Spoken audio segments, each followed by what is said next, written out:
Hi team! You can probably tell from the title of this video what is happening.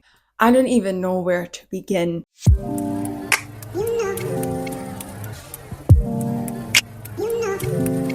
soon as I posted the last video, the last update of, oh, we had to decline a job, well, the one that we wanted and couldn't be sponsored for, like all of that was just so deflating. And we then paid for the skills assessment to be done. I started buying the kids Christmas presents because I was just like, we're at the end of another job's not going to come up in time for term 1 start, so we're going to be here till term 2 April time anyway. So that was like where our mindset was and what we were thinking. I think it was the next day, the very next day, if not the same day, Mikey then got an email through to say that he had a job interview for, you guys teach me the words and the pronunciations, right? So I'm going to be okay with embarrassing myself here. Yanchep, if that's not even the right way of saying it, I do apologise. Like really top of Perth. There was a school there, but the interview was in 2 weeks' time. And I said to Mikey, we can't really wait 2 weeks. Could you email them back and see if there's any chance that they could do an interview a little bit earlier? We're really pushing the limit on not just Mikey having to give his notice to his school. I mean, the deadline for that was technically like 3 weeks ago, but the school are being really great and they're working with him on it. But we also don't want to string our buyer along any longer than we have to if we're not actually making the move. Do you know what I mean? So there was these different things going on in my head. So I then said to him, do you know what, even any point in doing the interview, if it happens like last time where say you get the job, but they were like, oh, sorry, we couldn't sponsor you anyway. I was like, these are just things for us to check first. So he sent the email to the person that he'd been speaking to at the international recruitment team. He replied saying, yeah, this is one of those things where it's like their own internal talent pool. So there's no guarantee that a job would come up, blah, blah, blah. Which was random that they were doing interviews for that because Mikey got about 3 or 4 responses from other schools accepting him into their own pool without doing an interview. I digress. However, the next paragraph from Paul was, however, I can see that you're the recommended applicant for this school. And we were like, what? If you're the recommended applicant, does that mean that you've got it? What's going on? So he said, I can do a call with you as soon as possible to tell you what it's like to live there and see what your thoughts are. Myself and my wife lived there for 5 years, and there's a lot going on for the kids. It's not as isolated as maybe you would think if you were to like Google it. So Mikey jumped on a call with him the following morning. He confirmed, he was like, yep, you are the recommended applicant for it. There's no suitable local applicants. So if you say yes to this, like this job is yours. So we were like, holy moly, do you know what I mean? So many crazy turns were happening. And we discussed it, we looked at it, we're like, right, okay, it's an hour away from the beach. It's an hour and 40 minutes north of Perth. That is not the end of the world by any stretch of an imagination from what I've gathered from you guys that are in Australia. You guys were like 40 minutes is around the corner for a haircut. What are you talking about? However, if we drive 40 minutes anywhere, we've drove through like 4 or 5 towns. Do you know what I mean? So it's like a massive shock for us. So an hour and 40 minutes is still, yeah. However, it's the biggest location, a country town midway between Geraldton and Perth. So there's things that we can do. It was really encouraging that the principal that he spoke to said, myself and my family live there. There's lots going on for the kids. The primary school is really good. So we were like, do you know what? This is it. This is our stepping stone. We preferred this location to the one that we declined that was near Albany. I've even Googled to see that there's little like toddler and playgroup things and sessions at the library, and I was like, oh, this, we can make this work. And there's like a community pool and things like that. So we're gonna do it. He got the contract in this morning.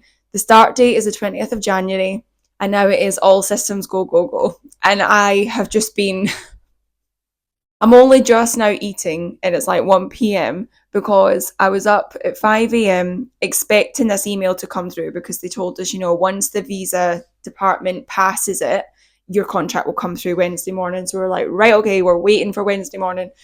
He got the email, it was all good. He got his salary confirmed, which was more than we were even expecting as well. So we just felt like, oh my God, tick, tick, tick, tick. And then I just started immediately clearing out the kids' wardrobes, the kids' rooms. I have just been upstairs going through everything, texting people I know, like, do you want this jumper? Do you want this hoodie? Do you want this? Do you want that? I even texted my sister-in-law and was like, do you want some all seasons screen wash for your car? Because we've got tons of it here and we're not going to use it. So funny. But it's so exciting. Do you know what the thing is?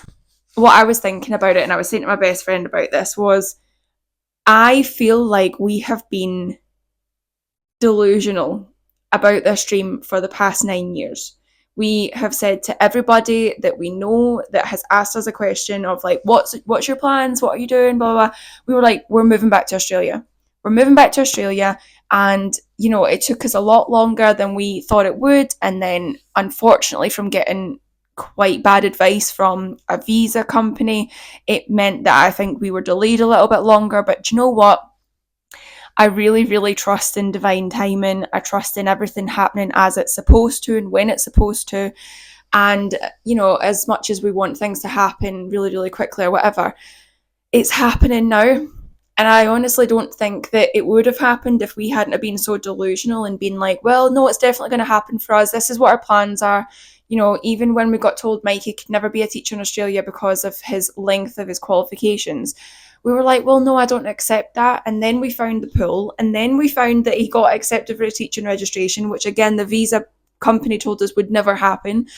We were just like, no, we decided that was going to happen because this is the only thing that we have put our focus on in this time. I just think to myself, like, I'm self-employed and I've got my business, and I've put so much into making Australia happen that I'm really excited to have it ticked off and for us to start our next chapter in our life over there. And then I can focus on, you know, obviously I focus on my family anyway, but like really focusing on that and building up my online business side of things and really making that work for me and my family, and you know, making sure that it thrives without me having to be away from them and all of this other stuff. But it just means that, like, I've been delulu about that for 9 years in Australia. Now I can be delulu about my business and I can make that happen. And I'm so excited for it. I'm so excited for it. And I just can't wait now to be giving you guys vlogs on like the final packing up of the house, saying goodbye to our house, getting on the flight with the kids. Oh my God, please. If anyone has any advice for flying with a 6-year-old and a 2-year-old, please send them my way. I'm not worried about it at all. It is one day in the grand scheme of things. Like, if they have to live off of crackers or Pringles on the flight, it is absolutely fine as long as they are happy and we can just be as stress-free as possible. Like, I've got it all planned out in my head. Obviously, I'm going to say to Mikey, the minute we step in the airport, listen, we are a team, okay? We do this together. We are on the same side. We love each other. We love the kids. We're doing this because this is the most amazing thing to happen to us. Any little stresses that come up, we can handle. We can deal with it. So if we go into it with that mindset, we're going to be absolutely fine. And it's a great thing that the internet is on flights now, because the kids Ella can play Roblox and Axel can watch YouTube kids. YouTube kids. And hopefully me and Mikey can watch at least one movie over the course of 24 hours on that flight. Oh my God, I'm so excited. I'm just soaking up every little minute of it. So yeah. Oh my God. I've got this vision in my head of being on the flight on New Year's Eve and like looking down and seeing fireworks and the pilot being like, Happy New Year. And I'm like, yay, you know? Oh, well, this is the update. Thank you so much for watching. If you haven't already subscribed, please subscribe. It means so much and the support is just absolutely amazing.